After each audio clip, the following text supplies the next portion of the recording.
फिर सरकारी बैंकों से कर्जा ले लेते हैं तो वो कोई अपने घर से थोड़ी लगाए। आप धीरू भाई अंबानी की इतिहास उठा करके देखिए, पहले क्या था उनके पास।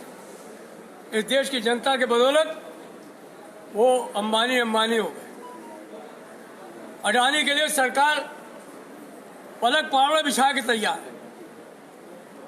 हमारे कंटेनर कारपोरेशन को औने पौने दाम पर उसको बेचा जा रहा है।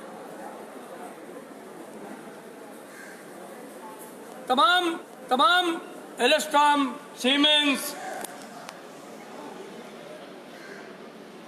टेल्को विदेशी कंपनियों को भी दावत दी जाए, नहीं आने वाला कसम। लेकिन समय बहुत मुश्किल है, इसीलिए आज का दिन 9 अगस्त चुन करके हम लोगों ने फैसला किया।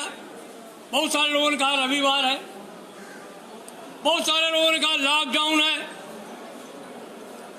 तो चाहे लॉकडाउन हो चाहे रविवार हो, अगर रेल को बचाना है तो मैं समझता हूं ये देश को बचाना हो।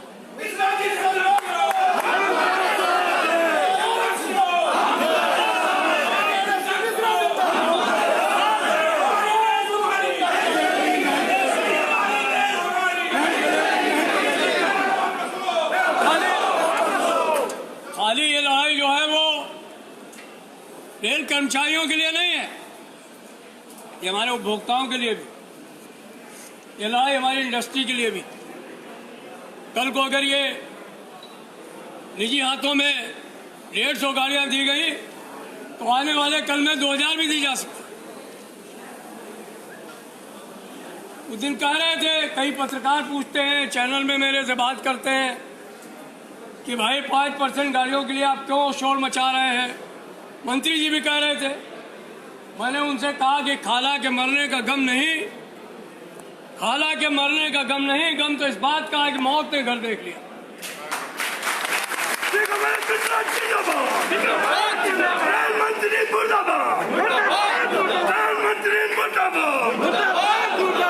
तो अभी 150 गाड़ियां देंगे आप, अभी आप निगम बनाएंगे कारखानों को, उत्पादन इकाइयों को, कल आप इनको बेचेंगे, हमारे कर्मचारी कहाँ जाएंगे। सबसे बड़ा हमला नौजवान साथियों पर है, उनको 30 साल 40 साल नौकरी करनी है, वो कहाँ जाएंगे। हम अप्रेंटिसशिप की लड़ाई लड़ते हैं तो कहते हैं कि हमें रेल में कर्मचारियों की संख्या कम करनी है और आप बढ़ाने की बात करते हैं। वो स्किल्ड लोग हैं, वो टेक्नीशियन का जॉब कर सकते हैं, मजबूरी है इसलिए खलासी में भर्ती होने आ रहे हैं। बाद में बात करें, वो भी देने के लिए जो है वो आपकी नियत नहीं है।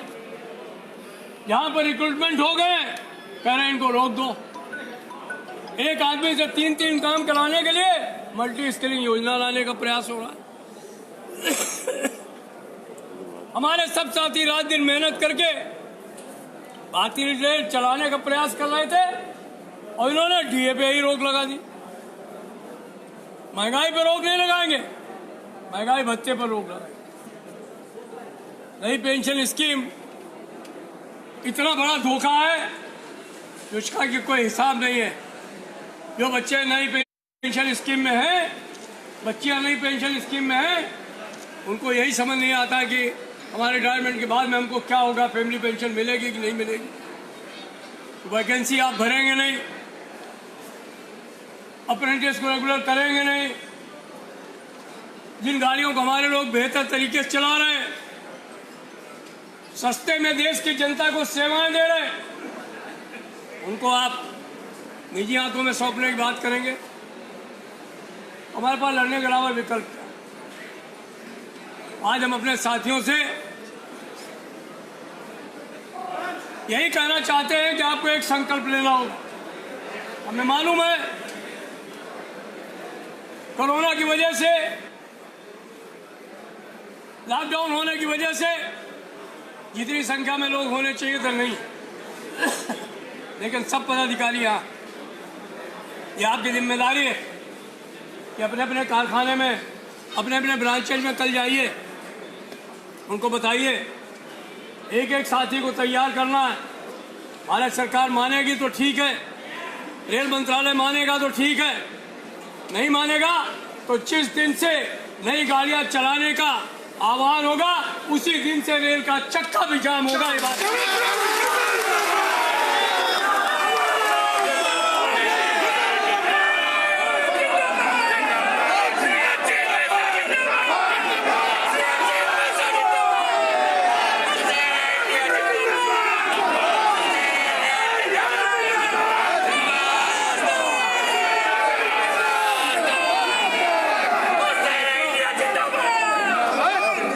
बहुत अधिक नहीं कहते हुए आपने जो जोश दिखाया, आपने जो ऊर्जा दिखाई, वो हमारे लिए भी एक बहुत बड़ा संबल है। देश में जो लड़ाकू जमात है उसके लिए भी एक संबल है। मुझे आशा है कि आप इस संघर्ष को, इस लड़ाई को सिर्फ प्लेटफॉर्म तक सीमित नहीं रखेंगे, इसे सड़क, कारखाने और जहां आप काम करते हैं वहां भी ले जाएंगे और तमाम देश के उपभोक्ताओं को भी जोड़ने का काम करेंगे। ये सवाल सिर्फ रेल कर्मचारियों का सवाल नहीं है, इस पर हम एक जन आंदोलन खड़े करेंगे और देश में सरकार को चुनौती देंगे कि अगर रेलों को आपने नीलाम करने की कोशिश की, बेचने की कोशिश की, तो इस देश में अशांति होगी और उस शांति की जिम्मेदारी भारत सरकार की होगी, हमारी कोई जिम्मेदारी नहीं। अभी तो ये लड़ाई है, अभी तो ये लड़ाई है, अभी तो ये लड़ाई है। नहीं चाहते इस देश की जनता को कोई तकलीफ। हम विकास के रास्ते में बाधा नहीं बनना चाहते। रेलवे विकास की धुरी है। इस देश के विकास में रेल कर्मचारी का बहुत बड़ा हाथ है। हम उनमें बाधा नहीं बनना चाहते, लेकिन अगर भारत सरकार खुद रेल के को बेच करके देश के विकास में बाधा बनना चाहती है तो हम ऐसी इजाजत उसको कभी नहीं देंगे। और मुझे पूरा विश्वास है, हमें पूरा विश्वास है, खासतौर पर युवा साथियों से बहुत विश्वास है कि लड़ाई बहुत गंभीर है, उनके लिए तो चुनौती है बिल्कुल।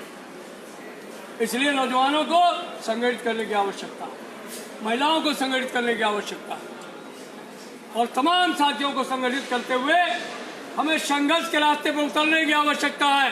हम सब मिलकर के रेल बचाएंगे, इसलिए बचाएंगे कि हमको देश बचाना है, इसीलिए हमने रेल बचाओ देश बचाओ।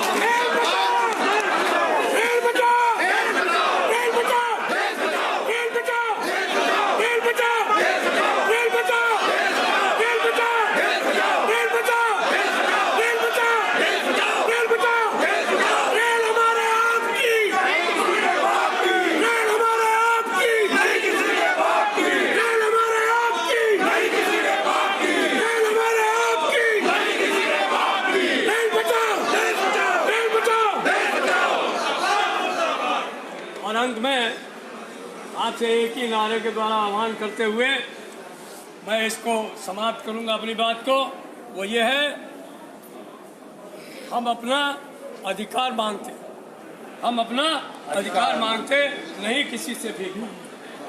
हम अपना अधिकार मांगते, हम अपना अधिकार मांगते, हम अपना अधिकार मांगते, हम अपना अधिकार मांगते।